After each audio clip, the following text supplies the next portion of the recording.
ওম শান্তি।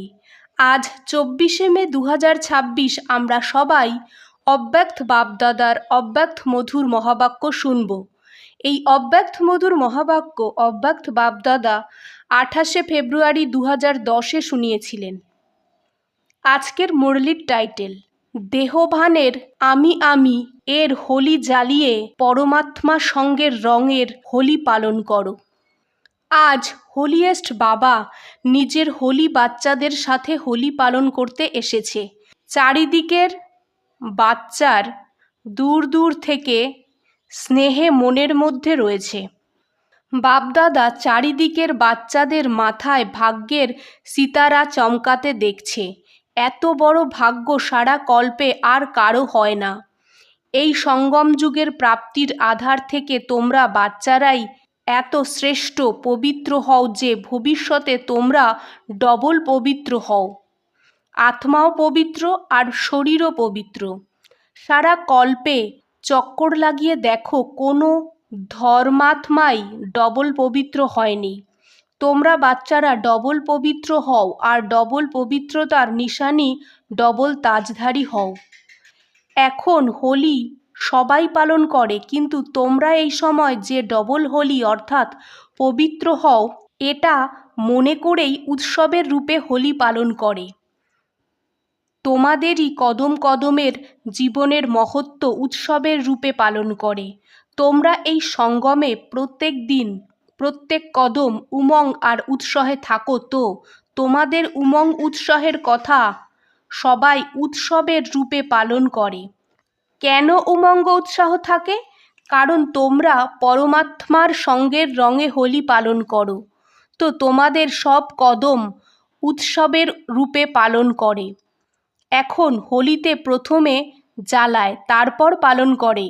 তোমরাও সঙ্গমে নিজের পুরনো সংস্কার স্বভাবকে যোগ অগ্নিতে জ্বালাও, কারণ নিজের পুরনো সংস্কারকে জ্বালানো ছাড়া পরমাত্মা সঙ্গের রং লাগতে পারে না, পরমাত্মার সাথে মিলন হতে পারে না। তো তোমরা যোগ অগ্নিতে সংস্কারকে জ্বালিয়েছ, তারপর পরমাত্মার সঙ্গের রঙে রেঙেছ।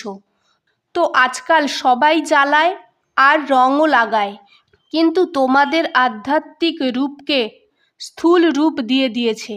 ওরা স্থূল আগুন জ্বালায়, স্থূল রং লাগায়, কারণ এখন বডি কনসিয়াসের বৃত্তি আছে।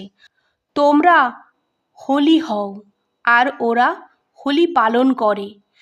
সারা কল্পে কেউ আধ্যাত্মিক পালন করেও ডাবল হোলি হয় না। তো তোমরা সবাই যে যেখান থেকে এসেছো সবাই পরমাত্মার সঙ্গের হোলিতে এসেছো। তোমরা হোলির জন্য বলো হোলি, অর্থাৎ যে কথা হয়ে গেছে। তো ড্রামা অনুসারে যেটা হয়ে গেছে তাকে বলা হয় হোলি। হয়ে গেছে তো হয়ে গেছে, কোনো ব্যর্থ কথা চিত্তে এনো না।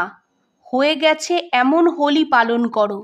তোমরা সবাই হোলি অর্থাৎ পবিত্র হওয়ার জন্য পুরুষার্থ করো, পবিত্রতাকে ধারণ করেছো। এখনই ভবিষ্যতে তোমাদের ডাবল পবিত্রতার চিহ্ন ডাবল তাজ দেখাও। আজকের দিন প্রত্যেক বাচ্চা কি জ্বালিয়ে যাবে? বাপদাদা দেখেছে জন্মদিনে বাবা যে হোমওয়ার্ক দিয়েছিল, ক্রোধকে জন্মদিনের গিফট দিয়ে দাও, তো তার রেজাল্ট বাপদাদার কাছে কিছু বাচ্চার আজকে পৌঁছেছে।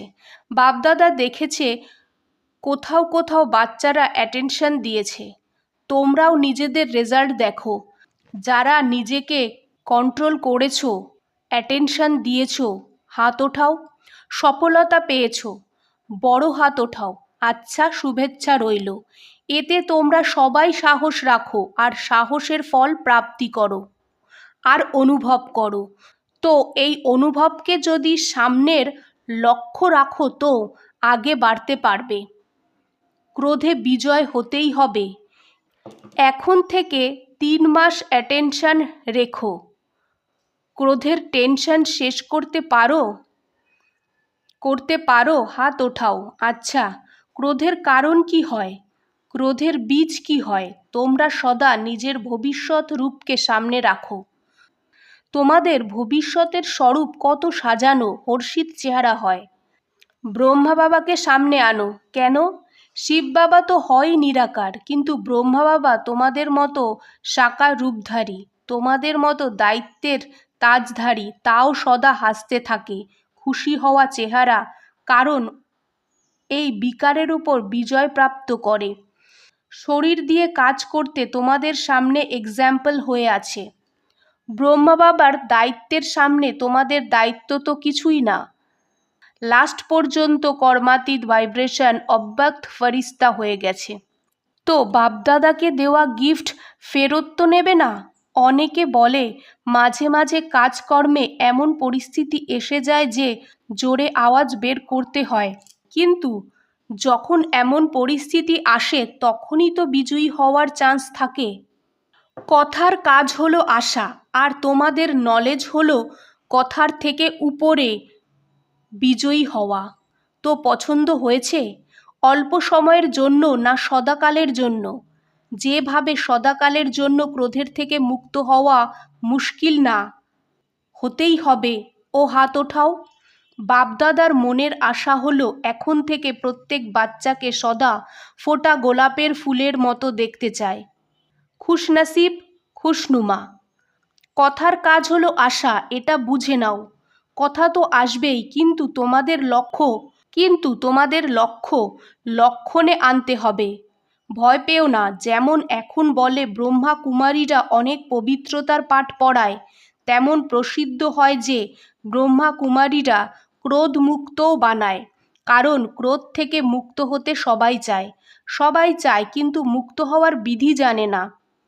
যেমন পবিত্র হওয়া অসম্ভব ভাবত, কিন্তু এখন এটা তোমাদের সবার অনুভবের আধারে বোঝে যে হতে পারে এখন, তেমন এই বছর এটা চারিদিকে ঢেউ তোলো যে ক্রোধে জিত হতে হবে, কোনো মুশকিল না।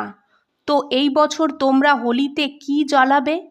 শিব জয়ন্তীতে তো ক্রোধের দান দিয়েছ, একে পাক্কা করো। বাপদাদা দেখেছে টেনশনে আসার কারণে দেহ অভিমানের আমি শব্দটা হয়। দেহভানের আমি এক হলো আমি আত্মা, এটা হলো আমি। কিন্তু দেহভানের আমি শব্দ অভিমানের হয়, অপমানেও হয়, আর আমি পারবো না, এই 3 রকমের আমি নিচে নামিয়ে দেয়। তো আজ ক্রোধজিৎ হয়ে আগে এগিয়ে যাওয়ার জন্য বডি কনসিয়াসের আমি একে যোগ অগ্নি দিয়ে জ্বালিয়ে দাও।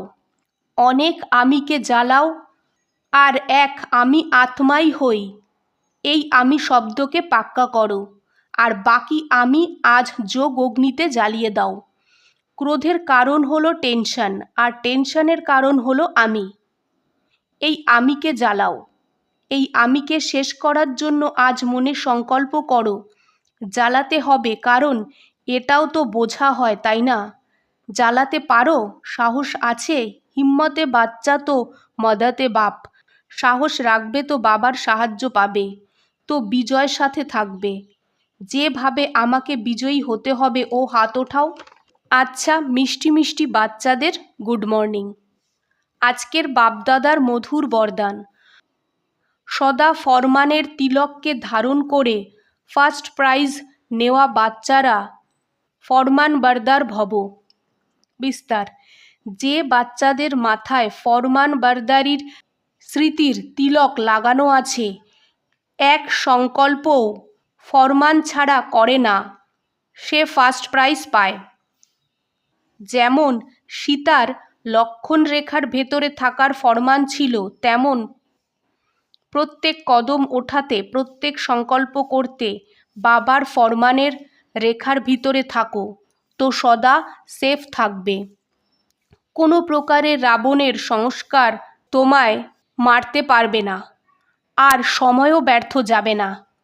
আজকের স্লোগান, কারো সাথে সংযুক্ত আছো তো ওই সংযোগ পুরুষার্থে আলবেলা অবশ্যই বানাবে। ওম শান্তি।